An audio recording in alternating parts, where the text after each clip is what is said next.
Welcome, everybody, to Burn Your Boats. Today, we hit on a topic that is really something that is talked about a lot, but no one really knows where to take this. We hit on the real estate cycles and the 4 stages that they go through. We discuss the importance of understanding each stage and how to spot them in order to make informed investment decisions. We're going to cover scenarios for homeowners, flippers, realtors, highlighting those risks and opportunities in each section. The conversation really emphasizes the need for long-term buy and hold investors to stay consistent and not be swayed by market cycles. The key takeaway is to focus on quality assets, always maintaining a low-stress approach, and always consistently buying in the market. We all want to know what inning we're in, and David and I are going to give it our best swing at the plate. Stick with us to find out more. Ever wonder what burn your boats means? Picture this 10, 15, 20 years from now. You are living your best life. You are not bound by the chains of a W 2 income. You're traveling, watching your children grow, being present in their lives. You're fulfilling all of your dreams and ambitions. Burn the boats is a powerful metaphor for making positive changes in life and moving forward despite challenges. It means creating a new reality by breaking free from old habits, people, and tools that hold you back. Burning your boats is when you realize your worth, your value, and you make the choice to create change. Clark and David are successful real estate investors who understand the importance of wealth creation and breaking free of financial anxiety. They believe that anyone can achieve this by thinking differently, learning new skills, and saying no to things that do not align with your goals. This podcast highlights pivotal moments and milestones in life that can set you on a new path towards realizing your full potential. Make the choice to join Clark and David and their guests as they share their own experiences and what they have learned to do and not to do in real estate investing, and share how you too can start your journey in creating meaningful wealth and live the life you deserve.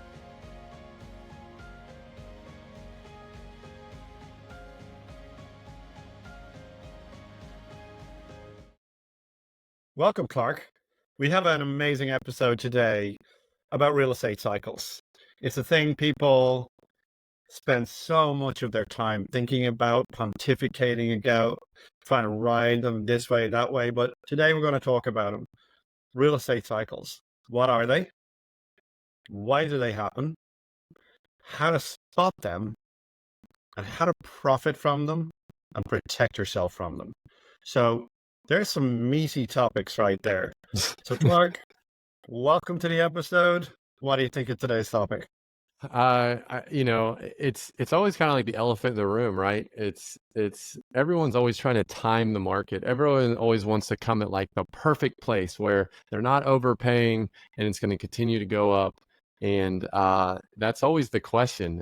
And it's funny because there's so many people that are way more real estate experienced than probably both of us combined, and they still are like, yeah, I don't really know, right? They have their theories, they have their conspiracy theories. But we're going to give our conspiracy theories today, right? So at least we're going to try and give our 2 cents on where we think how to even look at and assess a real estate cycle, and then be able to use it to your advantage potentially, depending on what type of asset classes you're buying and things like that. So, David, we've kind of come up with our own 4 stages of a real estate cycle, I guess you could say. So tell the listener right now, where would you start, and kind of let's dive into what are our 4 stages of a real estate cycle. So you got to jump in somewhere, right? Because it's never static. It's a dynamic thing. You know, we are in a state of negativity. We're in a neutral state. We're in a very positive state. We're in a rational, exuberant state. So in real estate, we tend to go through all of those states, and then they tend to repeat themselves on a fairly reliable schedule. And so let's just jump in that, my experience, I've experienced maybe 2 or 3 and what I would call full cycle real estate periods. And so let's just jump in at the very bottom, right? Okay, So let's do the that. very bottom of a real estate cycle, there's nothing but negativity. So this is the elevated negativity stage. This is when the knife is falling. It's falling fast. People who own real estate can't sell it fast enough. Banks are closing in on foreclosures. Commercial real estate can't refinance its debt. The banks themselves have stopped lending, except for the absolute cream of the crop in terms of borrowers. And so an elevated negativity period, ironically, is when most people say that they're waiting for. Oh, I'm waiting for prices to fall. I'm waiting for the market to decline. I'm waiting for, this is the period most people say that they're going to operate in, this elevated negativity period. And the irony is the data will tell you very few people are operating in a period of absolutely elevated negativity. And so a good example of that, it's not the only example, but a good example of that is, let's cast our minds back to 2009, 10, 11. I'd go even so far as 12, but let's certainly go for 2009, 10, and 11. With 3 years of absolute elevated negativity at that point in time. And very few investors that or I know, there definitely are some, because it's my experience that probably 25 or 30% of the investor block relishes that period of time. They get greedy when everyone else is careful, to use the analogy. And so this elevated negativity period, we have to examine that carefully. What caused it? Usually an elevated negativity period is the result of some kind of shock of some sort. There's some big overriding narrative. And in 2008, of course, there was a lot of actual reasons, but I think the catalyst that absolutely shocked the system was when the government let Bear Stearns fail. And when the rest of the banking industry realized that there wasn't going to be acceptable governmental intervention at that point in time, the financial market froze completely. And when the financial market froze completely, capital is not available out there, and then you cannot sell assets because people can't get access to financing, and assets then start to get repossessed. The builders stop building because existing homes are being regurgitated from the banks back out onto the market way below build cost. And so the first stage we really have to examine is this elevated negativity period.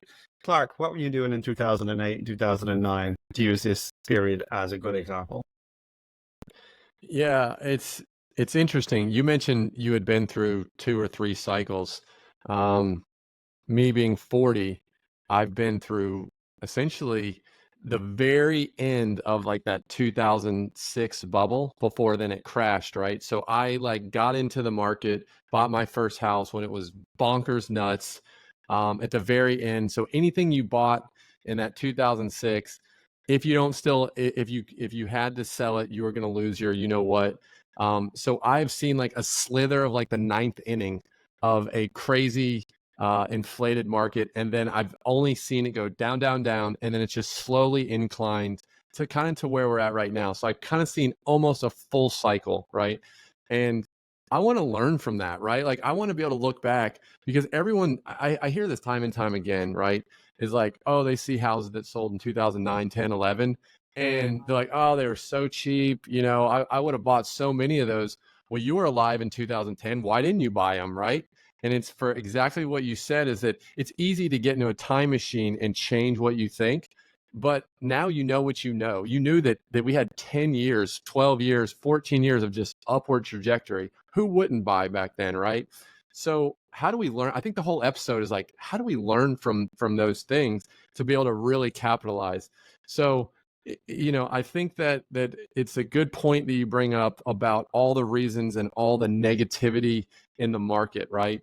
And then, so what kind of happens next, right? Is it okay? Banks are crashing, they're going out of business. You've got loans that are being defaulted on. So you've got negativity in the media, right? So then kind of that next step is like, okay, David, now the government's like, well, we can't have blood on the streets, right? We can't have people just constantly, the news is about foreclosures and unemployment rates rising.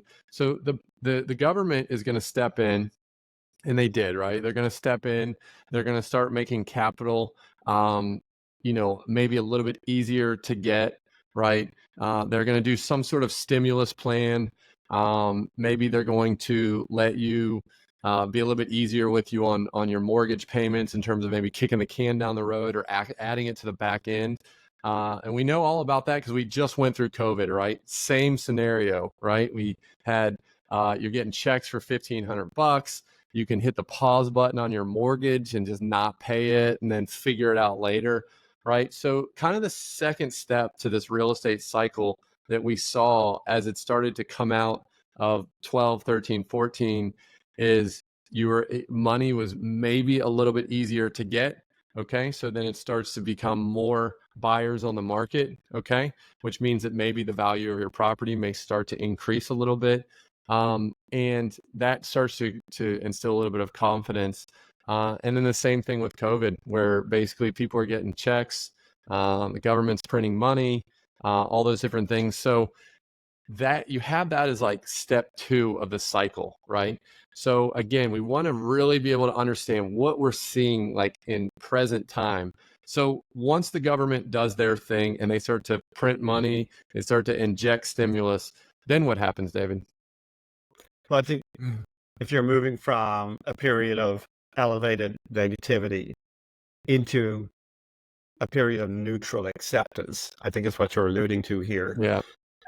Where generally the man on the street is over the initial shock or news item that created the absolutely elevated negativity. We go into this period, and if elevated activity or negativity can last 2 or 3 years within a normal real estate cycle. And I think it's good to accept that when you're going into a downturn of sorts. I think COVID is the exception, not the rule.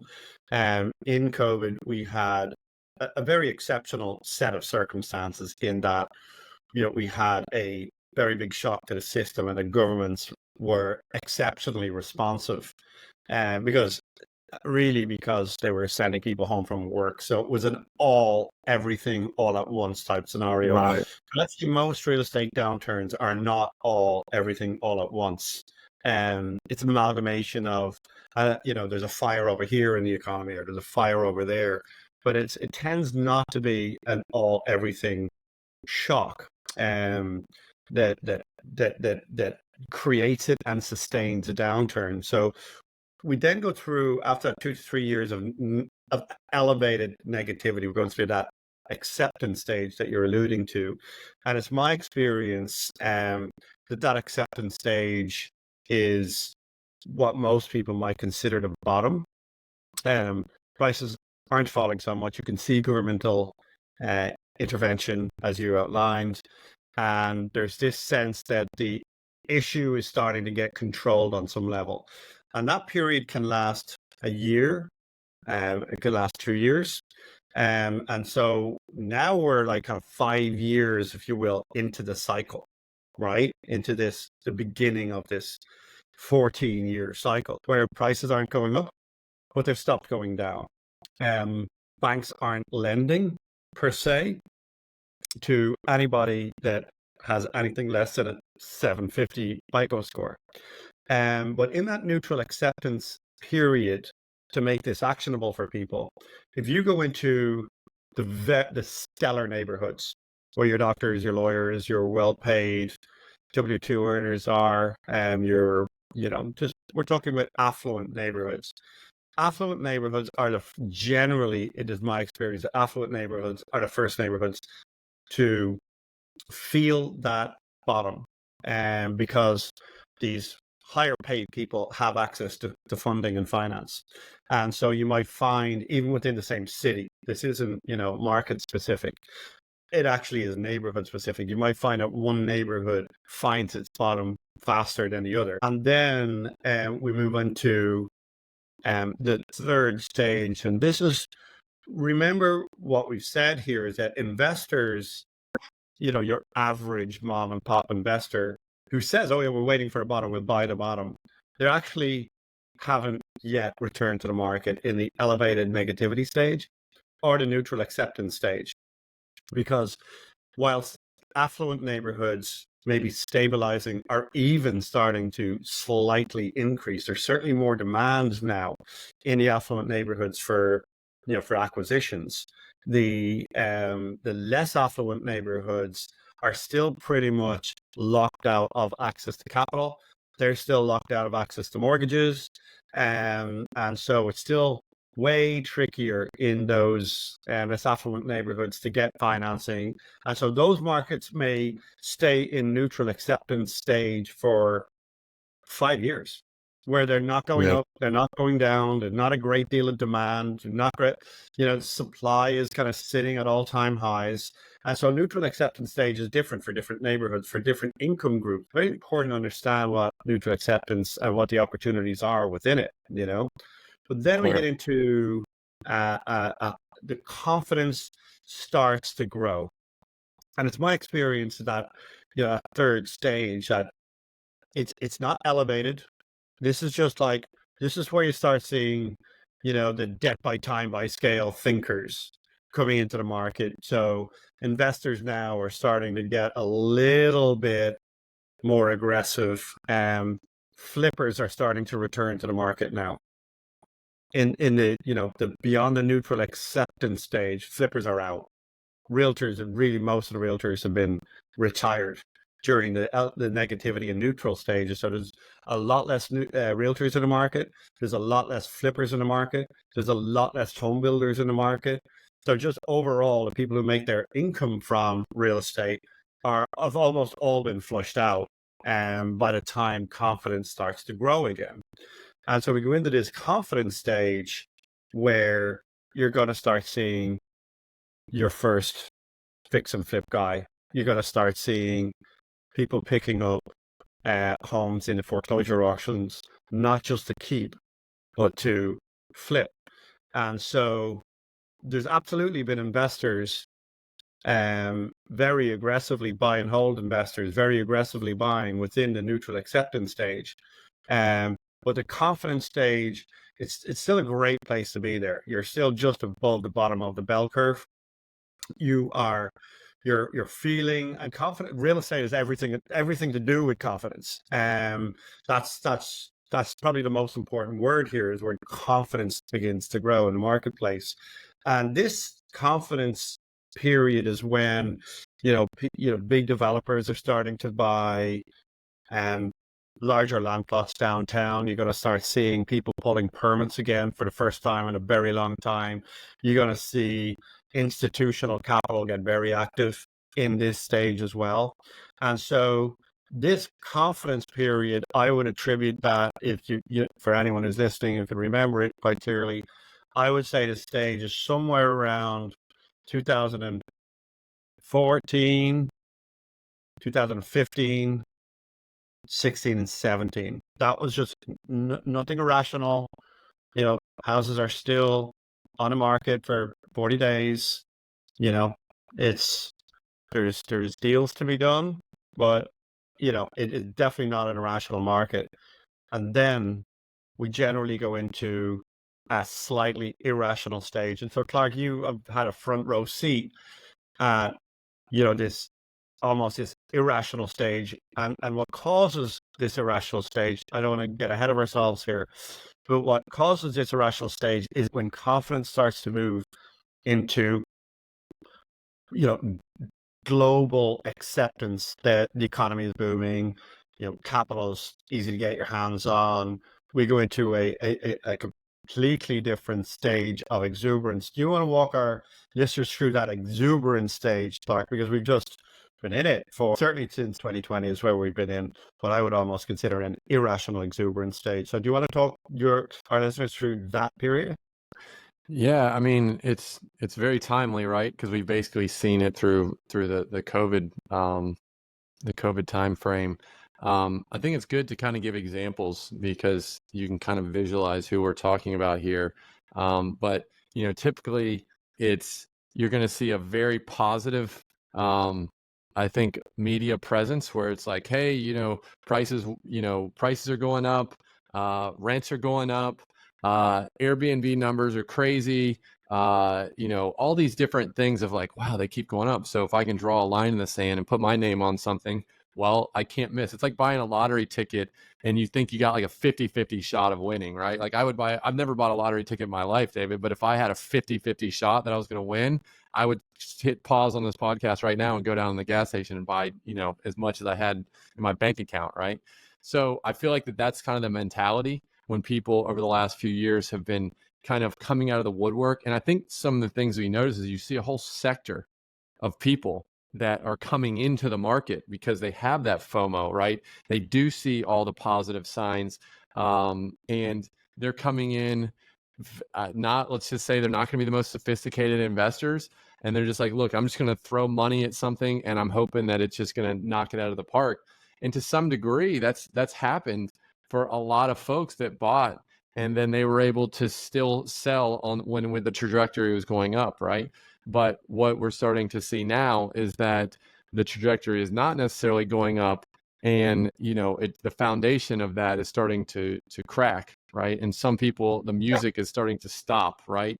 There's a lot of people that quickly got a seat, right? But not everyone got a seat, and they're all standing around looking at each other, and the music is no longer playing, right? And so I think that a good example is like a lot of people that had never gotten into real estate, they're W-2 employees, and they're like, let me just go buy this like mini hotel, aka an Airbnb that I've never done this before. Who cares what it rents for long term? But I know that I just looked on Airbnb and it's going to get $8,000 a month, and my mortgage is only going to be $3,500. No brainer, right? Let's just do it, right? Only in kind of stage 4 is anyone that's unsophisticated going to ever play that game, right? And so they're making decisions more emotionally. They're making decisions based on very minimal data.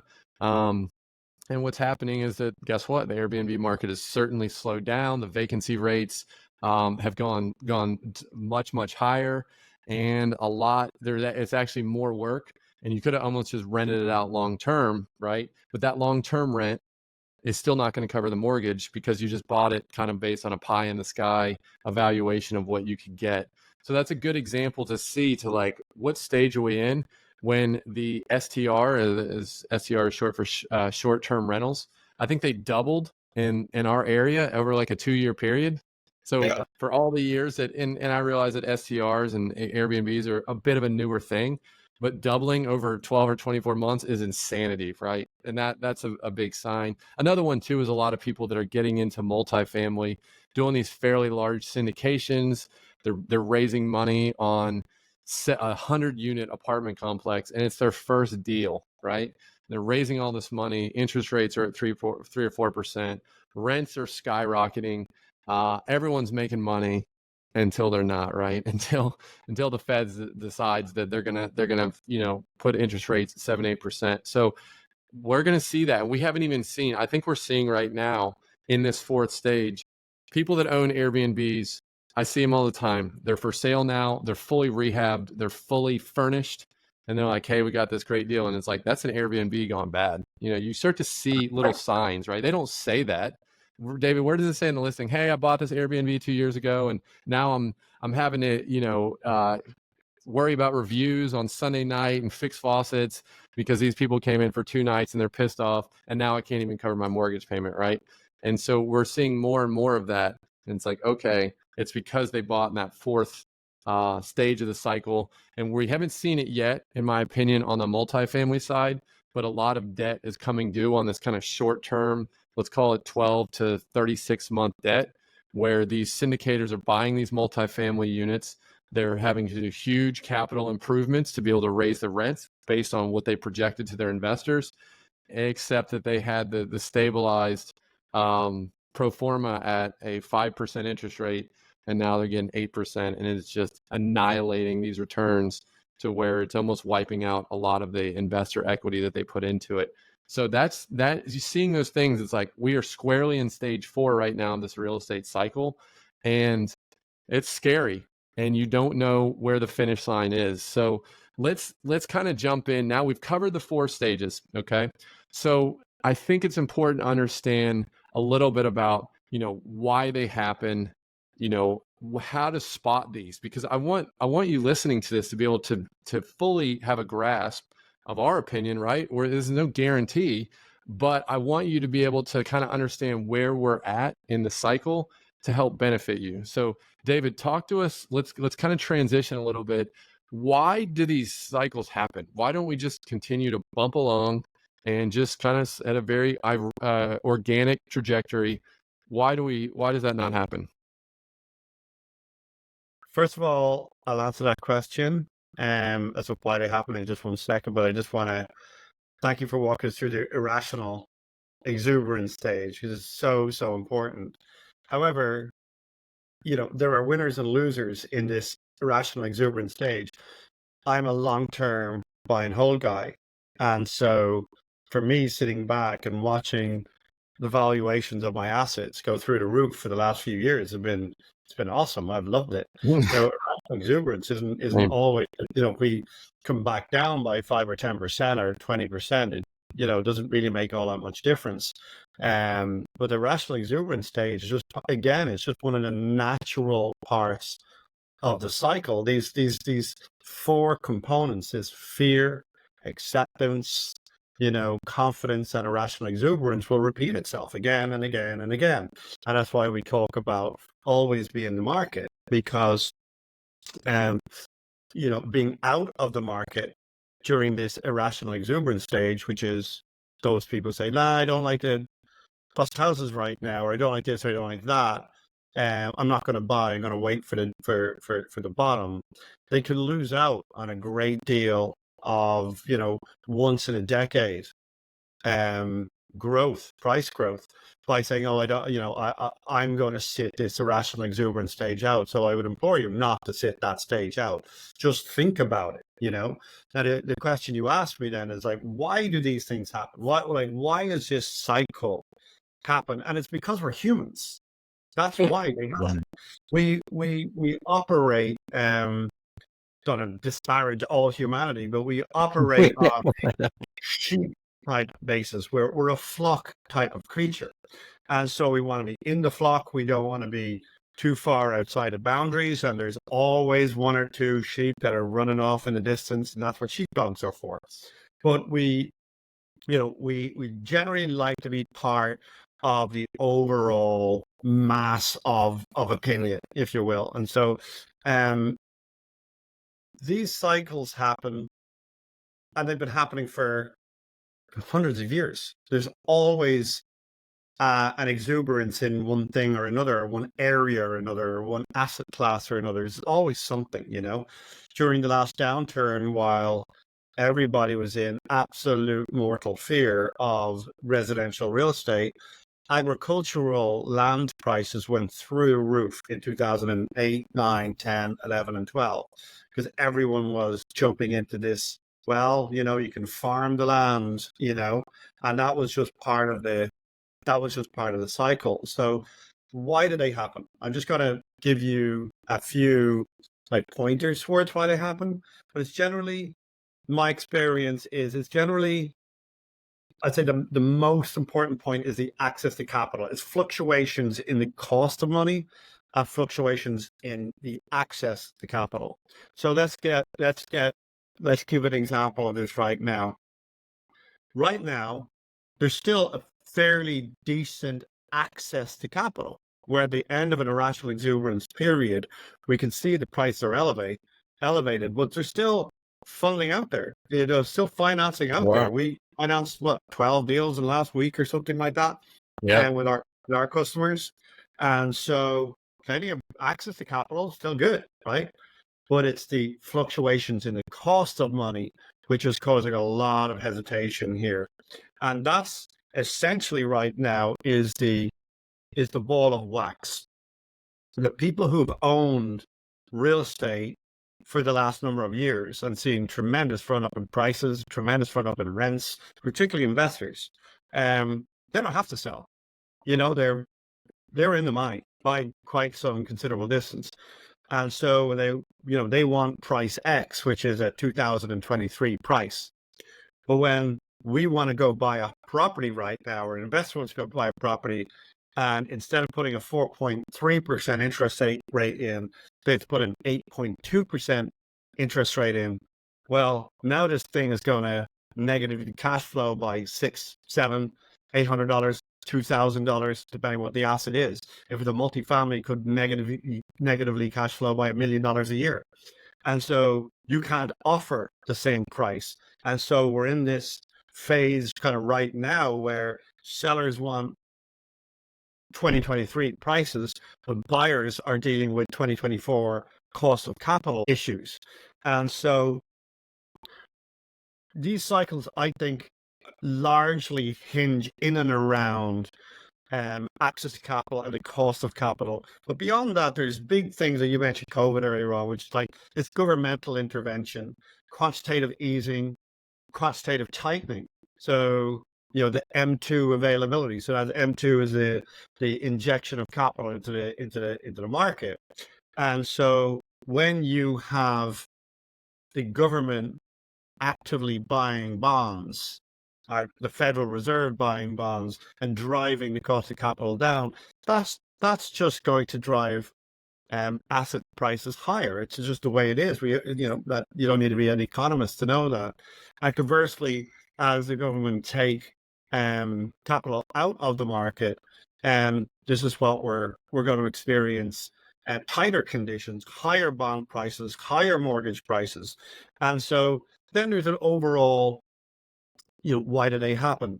As interest rates rise, generally we expect to see unemployment rise. And, just in preparation for this podcast, you gave me a great example. It's like the difference between, what was it? You run me through that. When if you lose your job, it's a recession. Or if Yeah. So if a recession is when your neighbor loses his job or her job. A depression is when you lose your job, right? So it's like you hear a recession is like I feel like it's like right now, right? Like a lot of people are going through and they have their job and they're doing fairly well. The economy seems to be very strong, but you hear a lot of like, oh, we're in a recession, right? And it's like you hear about it, right? Maybe you know someone that lost their job and they're having trouble. It's taking them longer to find something else. Maybe it's not even as good of a job. The depression is when you lose your job. The depression is when you have to sell your house at a discount and you've got to move into a 2-bedroom apartment with 3 kids and a spouse, right? So that's kind of a good way to. It's a very let's call it forensic way to describe a depression versus a recession. But story, a picture's worth 1,000 words, and I feel like it's a good way to really understand. Are we in a depression? Well, I don't know. Are you struggling to put food on the table, or have you just heard about that on the news? That's right. And it's very important that we actually talk about, the next few the next few considerations of why do they happen. Because look, most investors are not economists, right? They're subject to just plain old human greed and FOMO and fear. So, there's a point in the cycle where the flock comes into a certain asset class. Now, it could be Bitcoin, it could be, real estate, it could be stocks, it could be name your asset class, right? Yeah. And so there's a point where we've got a great deal of FOMO, and there's a point where we've got a great deal of fear, because most investors don't know how to underwrite. They're not thinking strategically. And so hopefully at the end of this podcast, we'll get to, how people can benefit from this type of behavior. Because remember, it's just a human behavior. And during these cycles, there's winners and losers. And so we'll get to those winners and losers just in a moment, right? So just remember, very few investors, Clark, are fundamentally strategic. And that's what this podcast is really about. We have, since, we're on, at this point where we've done at least a dozen episodes about strategically thinking. And so if you're not strategic in your overall thoughts, you're going to get caught up in one of these phases, right? And the bottom line is you want to be active in all of these phases. There's an activity that you should be doing in each stage, right? And so people say we buy the bottom. People are looking for the bottom, but the data doesn't support that. People don't act like that, right? So listen, how do we spot these periods of the market, Clark? How do we spot them? Well, I think that it was certainly a telltale sign over the last 24 months, 30 months, where someone was asking. I remember a specific example, and I can't let this go, but we had a deal we were trying to buy off of a wholesaler as a cash deal, and they put it out for, let's just say 200,000, right? And I remember calling him and I said, "Hey, I see the deal, 200,000. I'll take it." Cash, and I'm not even going to do an inspection, right? Because that was a lot of the deals we had to buy, a couple of years ago, and it was scary as hell, to be quite honest. But we kept seeing the trajectory of the market, and because we were getting in and then quickly getting out, we tended to hedge ourselves against a huge market downturn where we were fairly protected because there was no signs per se within the negativity of the media, within interest rates changing or anything like that, right? It was the interest rates were 4%, and there was no talk about, hey, they're going to go to 5% tomorrow. And I remember I called this wholesaler and I said, "I'll give it to you full price. I'll take it." And he goes, "Thank you so much. We're having a showing on Thursday, and it'll be highest and best." And I was like, "I am giving you full price cash, no concessions, no inspection periods, done deal. Move on with your life to the next deal." And he basically he might as well have just flipped me a middle finger and told me to F off, right? As I started to see more of that, I was like, something's not right here. Like that just doesn't make sense, right? And so if I'm bringing these offers that are just like no risk offers to these sellers, it doesn't matter whether you're a homeowner or not, eventually the music's going to stop, and something is going to go over the hill. So I think it's good to understand that I know that I've been now out in my career for 18 years outside of college. And for the longest time, I've always been trying to work harder than the next guy, really dig deep, right? And I feel like that where we're spotting was at this kind of where we've been over the last, say, 12 months is like, I don't want to be the guy at the beach, right, David, where the tide is coming in and I've got like a little kid bucket and I'm trying to like throw the water back out, right? There's no way I can compete with the tide, right? So the analogy is like, yeah, I could still probably go and find some sweet deal where I can see how much it's going to sell for, and I'm going to give myself plenty of concessions, but I'm just working hard. I'm working very, very hard, and I'm taking a lot of risk, and the reward isn't very high right now. And so it's like, instead of trying to be the person bailing water as the water is coming in, right? How do we go with the tide, right? How do we spot these stages and be like, well, there's got to be something better. There's got to be another asset class, another this, another that, where you're not fighting the tide. So that's kind of just an easy way, just a quick analogy of how to spot things is when you give someone everything they want and they're like, maybe I will. What about you, David? I'm sure you've got an example. How do you spot certain cycles? Well, from my perspective of being a house flipper, it's very easy. So when you're in the fear stage, there isn't a business model for you. You can, no matter what price you buy your property for, you're going to find it very difficult to renovate it. and put it back out on the market and sell it because, again, the falling knife scenario. If the house next door is, suddenly $40,000 cheaper, and it's in pretty good nick, and then the one that you're selling, or if the banks or the foreclosure auctions have just got inventory, elevated Right. levels of inventory, well, as a flipper, you're out, So that's pretty, from my perspective, it's pretty obvious. What's also very obvious in the absolute downturn, and this is why it's important to talk to a realtor or, some kind of broker, and to give you an idea what the data says, So if you have, there's a concept in realtor world that a 6-month supply is a balanced market. Okay.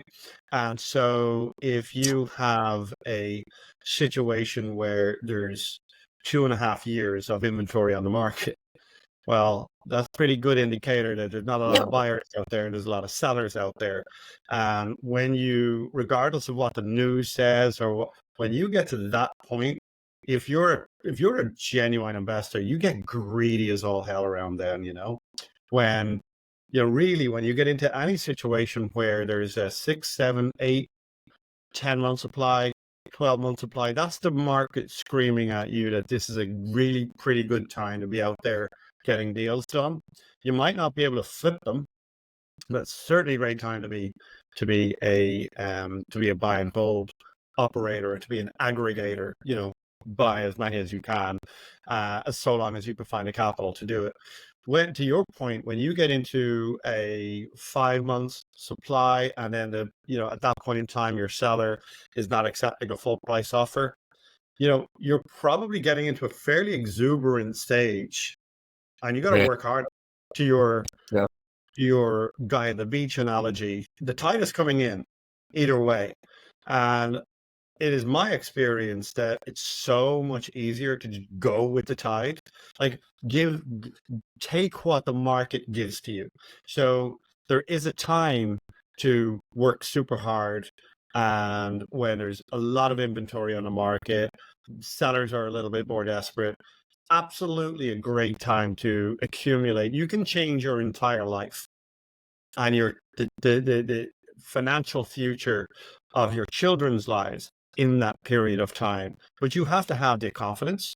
You have to have the overall cyclical know-how. You have to have access to capital. You have to have the ability to buy them. You can dramatically change your life in a downturn, and it's usually when inventory is exceptionally high.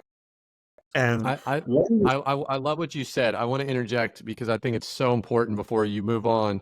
Because if I'm listening to this episode right now, and let's just say I don't have a lot of real estate experience, and I'm like, where the hell are we at in the market, right?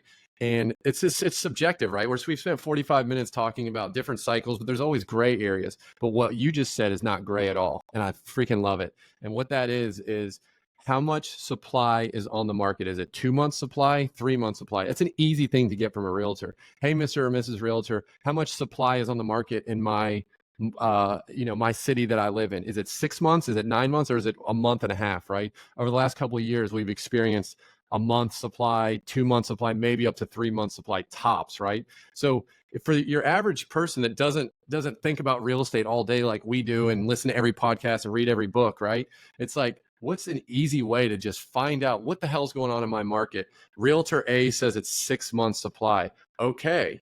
Now I kind of have an understanding of like how much leverage I have as a buyer to go in and buy something, right? So please continue, but I just wanted to really point out that gold you just dropped is that at the end of the day, there's so much subjectivity, and you just made it very, very simple with quantifying an easy one statistic, one email to a realtor, and voila, you have a lot more knowledge now of what market you're currently in. so data, Clark, is definitely, your key indicator, right?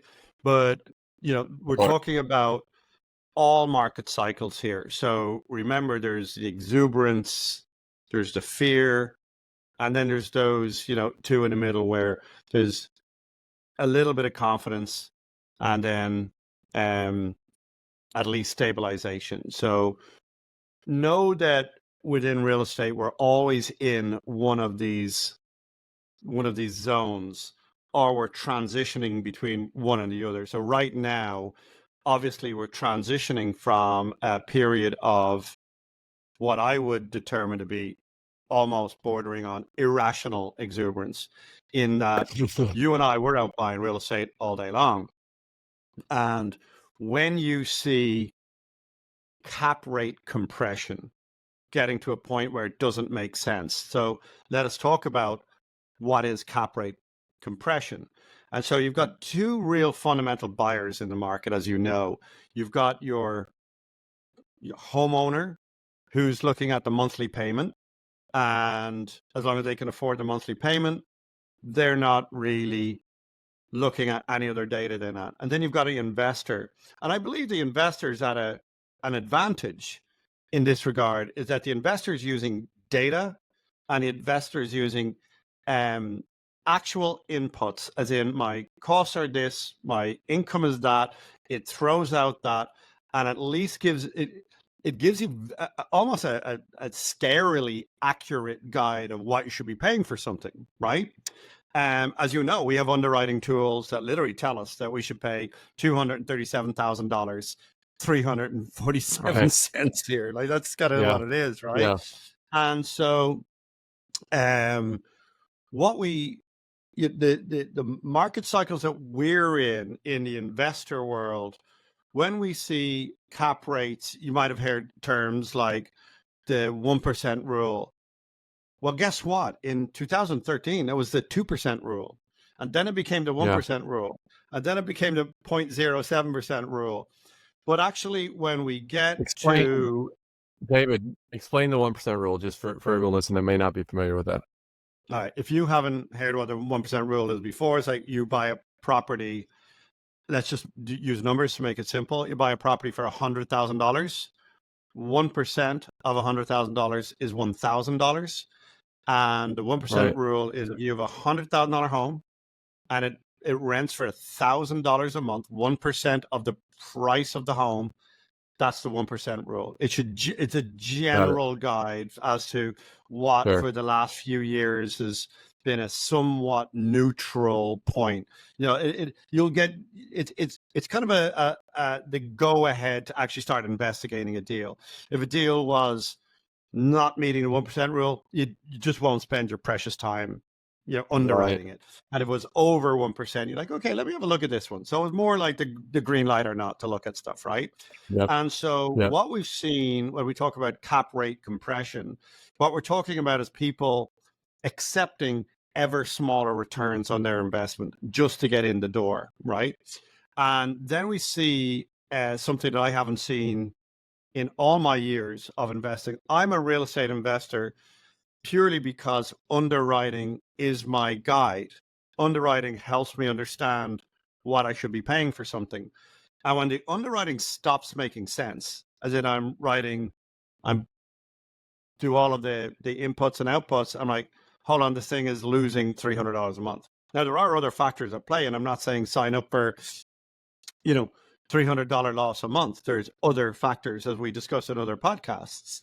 But the bottom line is it is a pretty good barometer of, okay, this is starting to not make sense. And so if your rent exceeds 1% of the purchase price, that's probably a sign that we're in a good part of the market, or you're in a good market yourself right now. And if it's less than 1%, it's probably a sign that you might want to think about how frothy it is, the market it is that you're in. But then how does this work when we get into, let's say we're in Florida and we expect the 1% rule to work, right? But we're working on a basis of we buy the property for A, we rent it for B, and we've got our inputs, our costs and all that. We have this, we have our cap rate, our cash on cash return. It makes sense to us in Florida. It makes sense to you in North Carolina. But if you're in California, you're in Los Angeles, or you're in San Francisco, people still invest in these markets, even though they don't meet the 1% rule. They don't meet the 0.05% rule.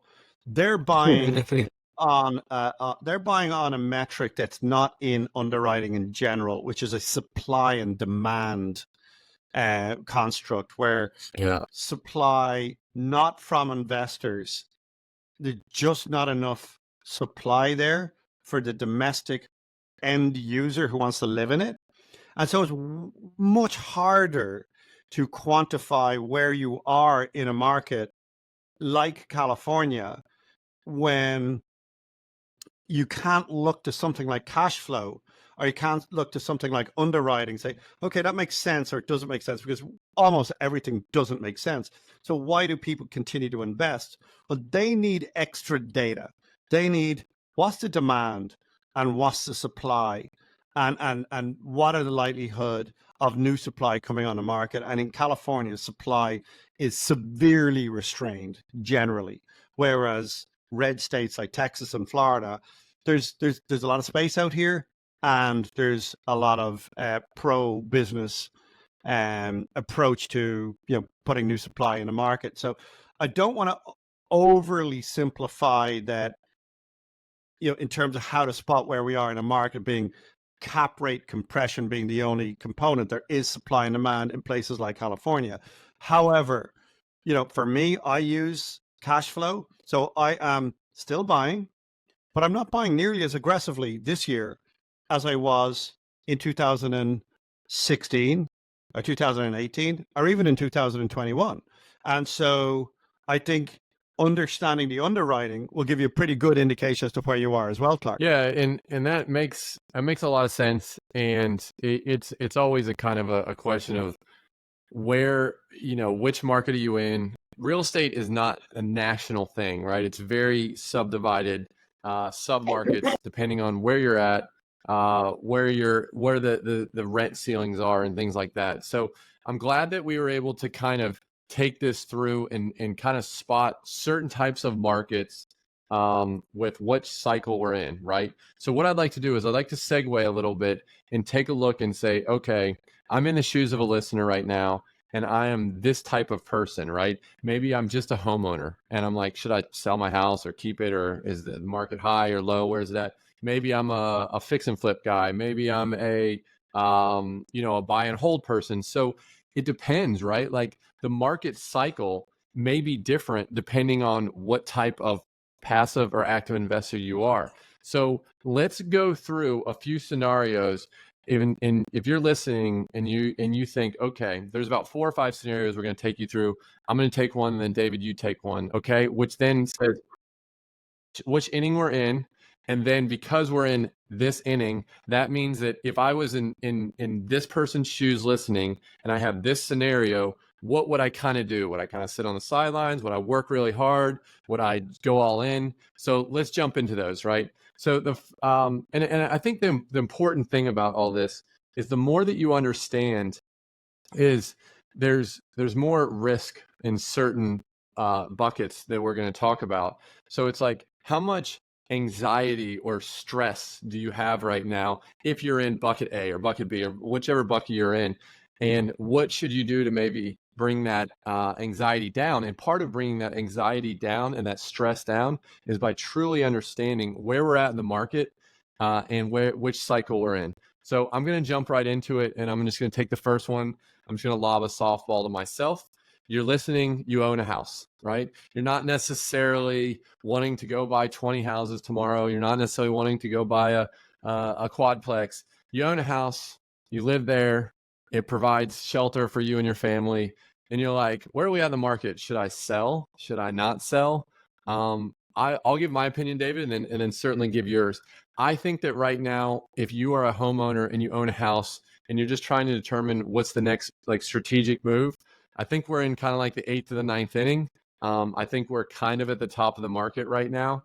If you own it and you're living there and you're not, and it's a very passive type thing, I don't think it's that big of a deal for you to throw it out on the market right now and see if you can get kind of like top dollar for it.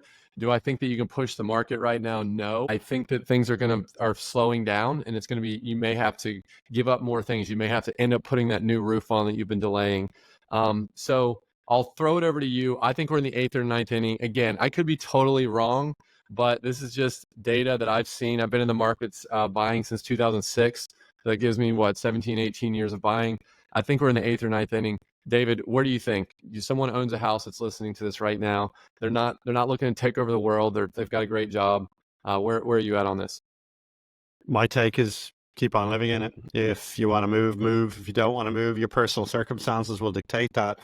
But rents have risen quite a lot over the last few years. And while they're softening a little bit, it's probably nowhere close to what you're paying in your mortgage payment. So if you're out there and you've got a mortgage payment of $2,000 a month or $2,200 a month or something like that for a 4-bedroom house, I would say straight away, let's say you believe we're at the top of a market and you've got a lot of equity and you want to get your hands on that. I think there's a number of factors. Number one, go look at what it would cost you to rent your house. And if that differential is $1,000 a month, as in, okay, I pay 23 a month now, and if I sell my house, I'm going to have to pay 33 a month. And well, then, you got to ask yourself, do you want to go through all of the stress of selling your house to pay $3,300 a month? And, I also have this construct, that once you sell something in a market, you throw yourself into the unknown in that you're no longer on that market. So you might say, okay, remember in a previous podcast, we said we know nothing about the future, Clark? Remember that? Well, you might think, okay, we're at the top of the market. David and Clark said we were at the top of the market, right? So you're going to sell your house. You think you're going to be able to, let's say, buy your own house back or a similar house cheaper in the future. So you're going to sell now. You're going to bank the profits. You're going to rent for a while and then come back in and upgrade your house, a year from now. Well, that could happen. But also what could happen is the government could lower rates early next year or late this year, and you sell your house. It's not a great time to sell your house. Inventory is kind of creeping up. But you could come in, sell your house, you grab all that equity. You've got $150,000 of equity sitting in your bank account. I say, okay, cool. I'm ready to deploy that when house prices fall. Well, let's game that out. What if they don't fall? What if the government, or the Fed reduce interest rates and they start rising again? Now you're chasing your house. I saw this happen to a friend of mine not so long ago. What if rents start rising again and that $3,300 a month rent is $3,500 next year? What if the lenders go through and this is possible. There's potentially, there's certainly an argument for the more regional banks that they may be in trouble.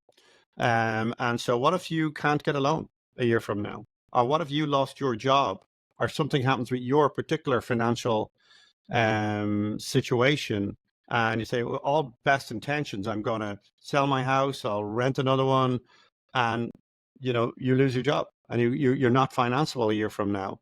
So I think it's a pretty, if you're moving only to capture equity in a house, I've always thought that was a bit of that's fool's gold. In my view, I've seen too many people get caught out with it.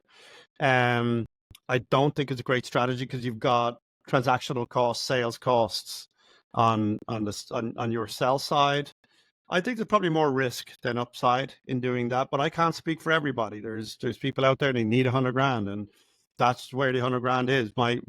My advice ordinarily is try and get a HELOC, try and access the equity a different way rather than selling. At least then you've still got an asset in the ground. And if house prices go down, it doesn't matter because the house that you are going to buy as well in the future is also going down. And so if you think you can arbitrage this timing where I'm going to sell at the top, I'm going to wait for a year, I think that there's a lot of fool's gold in that, Clark, if I'm honest. To summarize that is you have to get two things right to be able to take advantage of that. Number one, you have to sell it at the right time, right? So let's just pretend this was the right time to sell at the top, right? But then you have to turn around and you're going to take that equity and you're probably going to put some into the new property. So you have to buy it at the right time, right? So you have to sell You have to catch lightning in a bottle, and then you have to catch lightning in a bottle again to buy Right. at the right time to get a slightly better, a nicer house and a nicer neighborhood. And oh, by the way, now your interest rate, you've got a better interest rate right now. Whenever you bought it, 3 years ago, 2 years ago, it doesn't matter. So if I'm hearing you, what I think you're recommending, and certainly what I would recommend, is either just stay in it, right? Your Yeah. taxes are not as high because the minute you go and buy something else, they're going to reset. So either stay in it, enjoy it, or stay in it. If you do what you just said, the rent in the neighborhood is $3,300, the mortgage payment's only $2,300. Great, there's $1,000 of gross equity every month of cash flow. Now take that and go buy something else on your own terms. Right, we're in a little bit of a medium market. It's not quite a seller's or buyer's, so you can go to the next offer, make an offer on a house that you like, and say, hey, listen, I'm going to buy it. However, I got to rent out this house first, and put that in. You've got more leverage now, so use that leverage. So if I'm hearing you, it sounds like we both agree, don't sell that house and just either play chess by getting an equity line or saving up and buying another house, and then now you're growing your wealth by being able to get cash flow from property A. Now you got property B that's going to slowly start growing in it as well too. You good with that? That's great. That's really great advice. That's really great advice there. So let's move to the next one, right? You own a house. There's our advice on that. David, what if you're a flipper? What if you're a realtor listening to this? What inning are we playing in if you're in those fields? All right. So it's very important when we talk about innings as to who you are, right? Because to Clark's point, there are a lot of different games afoot. A homeowner who owns their own home is still playing the last game, right? The game that we've been in most likely for the last 13 years. Okay, so the homeowner is playing that game. A flipper is playing the new game. The new game is very interest rate sensitive, very supply and demand sensitive. And so everything changed for flippers the moment interest rates went up last year. And actually the year before last, believe it or not, at this point, Clark, I think it was August 2022. June of 22, I remember. Yeah. Yep. So that the game changed then. And so whilst the market has been in a vice grip between buyers and sellers for the last year and a half, your homeowner who owns one home, he's still playing the last game. The flipper is playing the new game, and the new game is how does a flipper navigate a high interest rate environment where inventory is creeping up, and yet we have an incredible lack of supply of heavily discounted homes. So I buy in the judicial foreclosure auctions, in the county foreclosure auctions, and traditionally that's been a great source of inventory for me. That's just almost nothing in there, you know. Right. Wholesalers or our homeowners are not yet, they're still playing the old game. They're not yet discounting. They don't have to, they don't need to, but a flipper needs to buy for the new game to in order to be able to protect the downside, where he buys a property, renovates it, he throws it on the market. If he doesn't get his number and he's got to reduce his property by 30,000 or 40,000 or 80,000, he's going to make no money. And so if you're a house flipper right now, you got to buy so deep that you gotta ask yourself, well, why are you doing it? And this is, I'm going to hark back to what you said earlier on about the guy at the beach, and what my response was about go with the flow. There's a time in this cycle, in all cycles, to be a house flipper. There's also a time not to be a house flipper. And I'm a house flipper. And I'm kind of at the beach at the moment. I'm still doing personal transactions. I'm still buying, but I'm not aggressively going out there buying homes, renovating them to try and sell them to owner occupiers, and certainly not investors. Investors are doing their underwriting. They don't like the look of it. The institutional investors are, they're not super active. And so I can only talk about my own market as well. We have friends in different markets, and they're flipping and they're going gangbusters in certain markets. But I tell you this, when the mics are off and the cameras are not on, I have a lot of friends in the real estate business, and there's a lot of dirty laundry out there that's not being aired, where people are telling you, yeah, I'm crushing it, I'm doing this, I'm doing the other, yeah, we bought this, we bought that, and then you pull back the curtain a little bit in privacy, and they're like, yeah, I'm getting killed on these ones, I'm getting killed on those ones.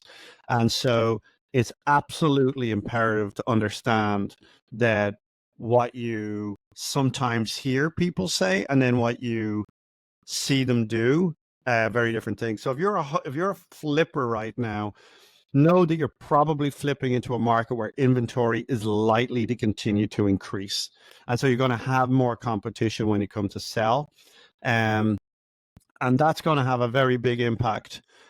We've had a couple of false dawns on interest rates where the general consensus is, oh yeah, the Fed is going to stop the raising, and then we're going to start seeing a little bit of pullback and a little give back on interest rates.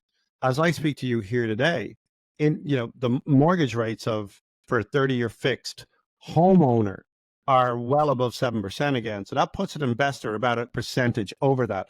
So most investors are looking at an 8% interest rate on an investment. So if you're a flipper, you're playing the new game, and I think you should play that game very cautiously. But Clark, there's other games being played. So we're talking about the innings that we were in. So if I'm a flipper, I'm probably in the first or second inning of the new game.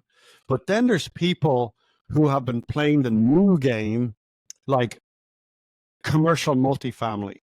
They started playing the new game, to your point, in June 2022, and they have bridge loans coming up. They have large refinances coming up, and their $15 million building is now worth $9 million. And while lenders are kicking the can down the road, the extend and pretend mantra that's out there, how many innings are they into of the new game, Clark? So I'm going to kind of, because I'm on the phone a lot with sellers. I'm on the phone a lot with realtors. One of my main things that I do when we're not sitting here bantering back and forth about real estate on this podcast is, I'm out trying to acquire properties. It's my passion. I love it. And here's the thing that I would say is that sellers of properties, residential, sellers of, let's call it multifamily, 5 to 50 units, because that's kind of the space that I've been targeting. I still think that they're stuck in like stage 3, or like things are increasing, but they haven't gone over the hill yet. There's still lots of people interested in their product, whether that's true or not. That's their mentality. So in my mind, their mentality is like, this is still 2021. My property is still worth more, even if it doesn't cash flow at all. I don't care. That's not my concern. Interest rates are 8%, 9%, 7%. Not my problem. And so in their minds, they're stuck in the first game. Now, as a buyer that is responsible as a fix and flipper, or a buyer that is a responsible multifamily buyer, you have to earn a profit. And so you're playing in the new game. So I think we're in the first few innings, but they're like in residential, I still think there may be enough buyers to keep the sellers thinking that it's okay, that their residential property is still worth what they think it is. On the multifamily side, they know it's not worth that, but they're still not coming off that. They haven't been pulled into the new game yet, but they're going to get pulled into the new game quicker than the residential guy, because the residential guy doesn't have to sell to an investor. He doesn't give a crap how much my cash flow is a month. He could say, hey, but the neighbor across the street, their mom's moving in town and mom wants to live across the street. Well, I'm not going to be able to compete with mom moving in across the street. She's not trying to run a business off buying that house, right? So everyone has a different idea of what inning we're in, and probably me and you have a slightly different definition of what inning we're in. But I would say that in fix and flip world, if you're a flipper, you better be playing in the new game and not the old game, Because if you're playing in the old game with the seller in the seventh or eighth or ninth inning, you're playing you're playing a very, very dangerous game. And it's not to say there aren't guys out there doing well in fix and flipping and doing it and potentially in scale, but there's a lot of people you're not hearing about. To your point, is to pull the curtain back behind that real estate theater, that play that we get to see every day. There's a lot of people that are having tough times right now. You just don't hear about it very often. So sellers are still in my opinion, in the seventh, eighth, ninth innings, whether it's multifamily or it's residential. Buyers are 100% on multifamily in the first, second, third inning of the new game. That's why there's no trading going on. There's very little movement in the multifamily sector at this moment from what I'm seeing in our market. On the residential side, there's still some dummies, excuse my French, but there's some dummies playing in that market, and they're overpaying and they're going to get bit. And I hope that they listen to this and say, maybe I should slow down a little bit. Maybe I have one or two flips going and I need to sell those before I can put that, money into something else instead of like stretching and going and buying 5 or 6 or 8 at a time. So if you're listening to this and you're a flipper, you better be underwriting it very, very conservatively. And if you're not, then just dip your toe in, buy one, maybe buy two, if you don't want to lose your ass, right? If you're going to go bonkers, that's your business model. But that's our job to provide our opinion on this topic. So that's what we have. So David, what do you have to add to that? I agree completely. Look, go ask a realtor right now how many deals they're doing, right? You're going to see you're already seeing, unemployment rise within realtors. I mean, people who are like, oh, I want to get into real estate. Well, if you didn't have you didn't have your buyers list or your skill set down, you're probably getting forced out of real estate already. You probably haven't done a deal this year, or maybe you've done one, but certainly not enough to sustain you. But what I do want to add to that, which is the most important part of all of this, is what inning are we in? And I'm a long-term buy and hold person. And I heard a great line the other day, and I'm just gonna lay it out there, that there's this concept of the pig in the python, as in, the python's this super long snake and it consumes a pig, and you can see that big bulge in the middle. And what I've always advised investors to do is to dollar cost average into the market. So what you want to do is definitely get greedy when there's big discounts out there, a lot of inventory on the market, but don't be the pig in the python. Always be adding to your inventory. You can add to your inventory at all points of the market, because we don't know anything about the future. So if you are a long-term buy and hold person, market cycles shouldn't really matter to you. They matter on exit, and even then, are you really going to exit? I know most real estate investors put stuff in trusts for their children, or if they want to get their hands on some big capital, they just refinance. They don't sell. The real true investors, long term, even like what one might call mom and pop investors. Somebody's got 30, 40 doors, or he's got a multifamily, or he's got, good, like 20 really high quality doors. They don't sell them. They don't create a big tax event. They just refinance. If I want to get a couple of $100,000, or I need money for this, or I want to go buy a boat, I'll just kind of refinance over here. So, what inning is the long-term investor in? And sure, the long-term buy and hold investor is probably got his foot a little bit off the gas right now. As I use the term, probably at the beach. I think if you're a flipper, you probably should be at the beach right now. Just take a break, enjoy the fruits of the last few years, and chill. Learn new skills. Take this time to set up a podcast, things like that. But if you're a long-term buy and hold, you are absolutely at, if you're playing the first game or the old game, you're at the ninth inning. If you're playing the new game, which I hope you are, if you're a long-term buy, you're probably at the second or third inning of the new game. And, we're not in we don't see the discounts yet. We're still in the fear stage. I think my view is that we're probably going to see, my view is shared by a lot of people who I respect in this industry. And that we're probably going to see more downside than upside in the near term, but that is no reason to not be active. But it should don't be the pig and the python, right? So don't gorge yourself on any one year. I've always said that. So, you mentioned earlier on in the irrational exuberance stage where we see, young people leaving their finance jobs and they put funds together, syndications together, and they take down a 400 unit. And that's the one and only deal that they've done. And they might even have done two of those big deals. That's the pig and the python right there. If that goes wrong, that can go horribly wrong. And I have never played that game. And so it's important to understand what the outcome, what is it that we're looking for from real estate? And to me, most of all, it's in our intro. It's peace of mind. I'd rather have peace of mind than be sailing around in a mega yacht, right? Peace of mind is what we as investors strive for. So know that if you are a long-term buy and hold investor, you are very much in our thoughts. Absolutely go out there right now. We are starting to see some much greater opportunity this year than we saw last year.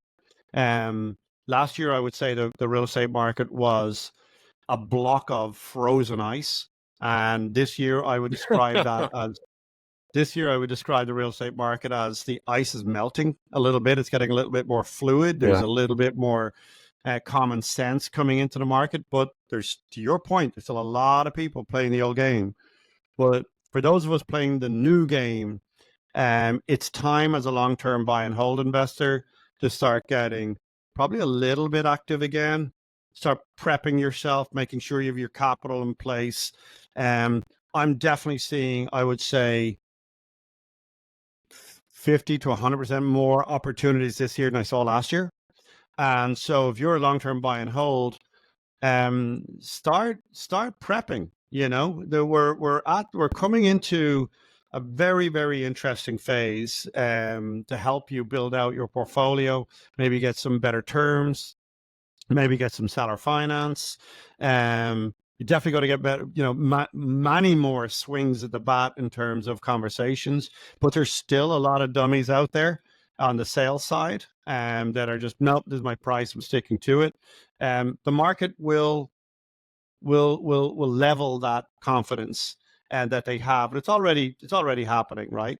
So where we are right now, if you're a long-term buy and hold, market cycles are so super important. So get ready. There's going to be some buying opportunities, I think, in the near term, but you're not going to be able to flip them. They're just going to be good buys.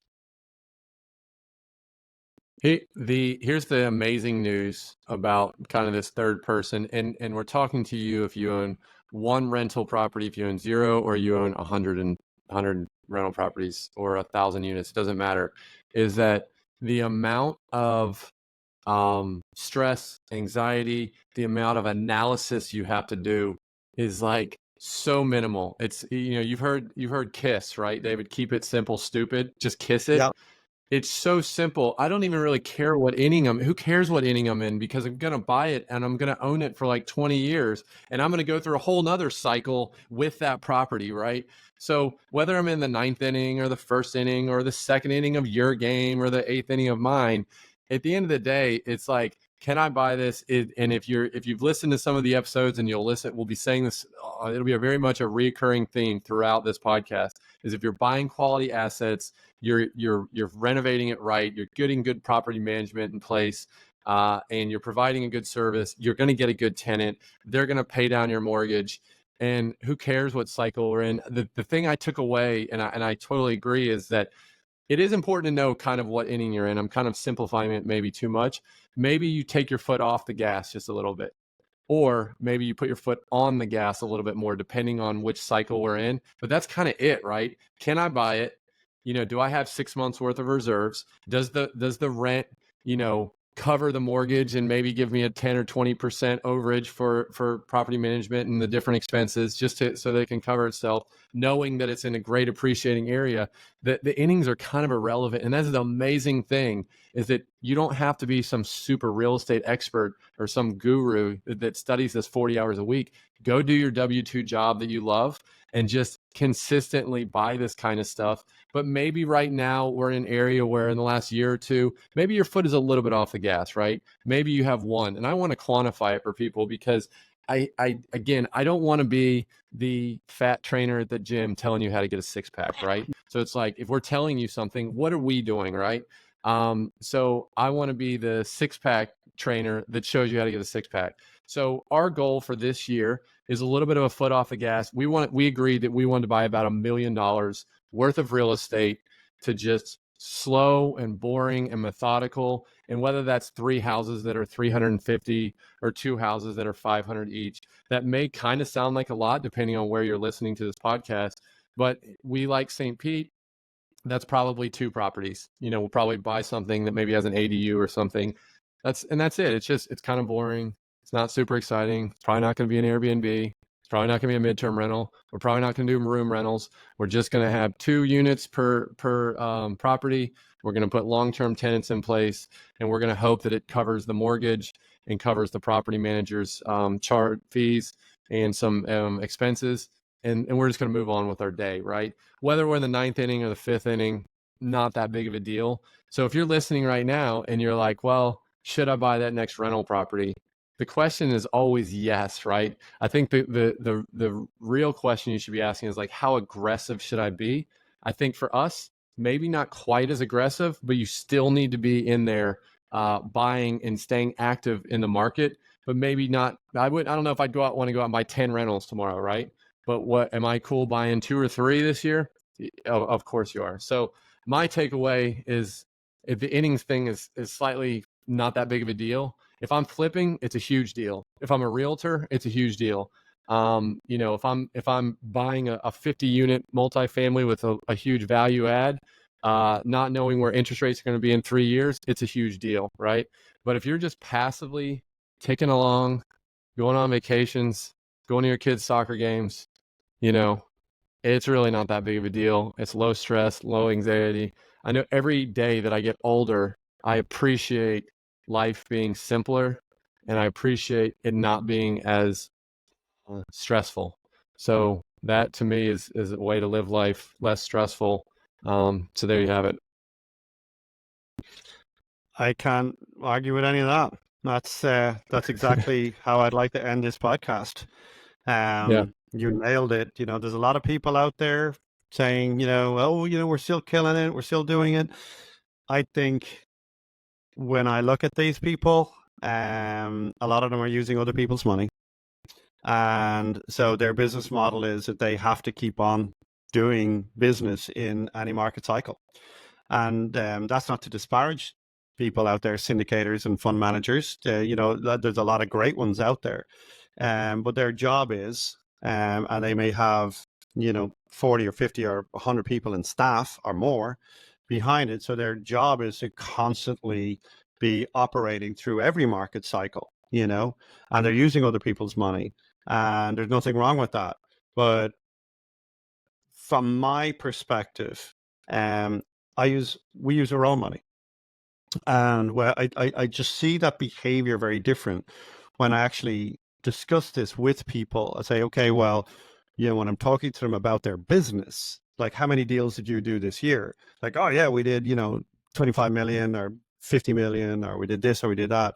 As how are you guys, buying at the moment? It's like, oh, we're very aggressive, or we're tapering off a little bit, and then say, okay, well, take all that aside. What did you personally do? Did you personally? And that's really, it's always telling. It's like, do you invest yourself? Like, yeah, I do. So did you buy anything this year yourself? Well, no, I'm holding off a little bit. I just find that sometimes that what you hear in the media and what you hear in podcasts from the gurus, sometimes you'll find what they're promoting on one side or what they're talking about the deals that they did on the other side, they're using other people's money. They're using and debt, and that's not to say that there's anything wrong with that. But I'm just saying that if you're really want to get to the truth of things, it's always a good idea to ask people what they're doing on their own, with their own money.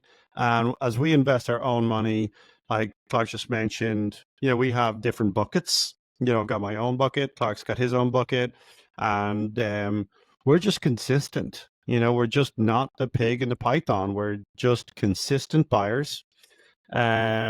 This year we're going to buy, as a in one of our that's he's alluding to one of our buckets. One of our buckets we're just going to stick $1 million in there, and then inside my own personal bucket I'll do a little bit here, and Clark inside his own personal bucket he'll do some stuff, and so we're not going bonkers.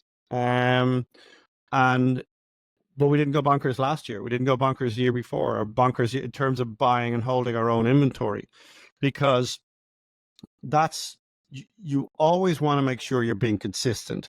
So if I just went bonkers in one particular year, I could take out 15 years of amazingly good stuff that I've done. Bought this, I bought that, I held this, I held that. And then if I just went out and personally bought like 100 unit, and then I had a capital call on that, or interest rates went that, or I had bridge loan on it that I couldn't clear out, I could erase 15 years of gains because my gains are modest. We are not your real estate gurus who are out there putting it all on the line with other people's money. We're cautious and we're careful, and we hope that that's who you are. That's certainly the listener we're trying to attract. And so if you're out there listening, to Clark's point, we're always buying. It's a great time to be a real estate investor if you're long. It always is. And with that, I think we'll wrap it up. What do you think, Clark? Yeah, this has been fun today. I've enjoyed this. I'm interested. I hope if you disagree or you agree, let us know. Go to our website at burnyourboatswealth.com. You can comment on there. Go to our Instagram or our Facebook, Burn Your Boats Wealth. Go send us some DMs. I'm interested to see who agrees with us. And if you disagree, totally cool. You can call me a dum-dum. You can say whatever you want. I don't take anything personal, but tell us why you think that we're in, X cycle or Y cycle, or why you disagree with us. I'd love to have that debate, because we may be right and we certainly could be wrong. So I hope to hear from you guys. So I hope you enjoyed this. I hope you kind of enjoyed us giving our 2 cents on the market. We want to kind of, and we want to tell you a little bit about, what we're doing as a company, so that we're not just sitting hiding behind the mic saying, do this, do that. I also want you to know what we are actually doing, where we are taking risks, or maybe taking some of the chips off the table, and tell you how we are doing. So with that, David, thanks so much. This was fun. Thank you for listening, and we'll see you soon. Thank you and goodbye. You've been listening to the Burn Your Boats podcast with Clark Lunt and David Shaw. We would love to hear from you. Please reach out at burnyourboatswealth.com with comments, questions, and if you have a topic you would like Clark and David to discuss on an upcoming episode. We would very much appreciate it if you took the time to rate and review Burn Your Boats podcast on your favorite podcast listening app, and make sure to follow and share on social media. Content in Burn Your Boats podcast is for entertainment purposes only and is not legal or financial advice. Please review our legal disclaimer at burnyourboatswealth.com. Thank you for listening.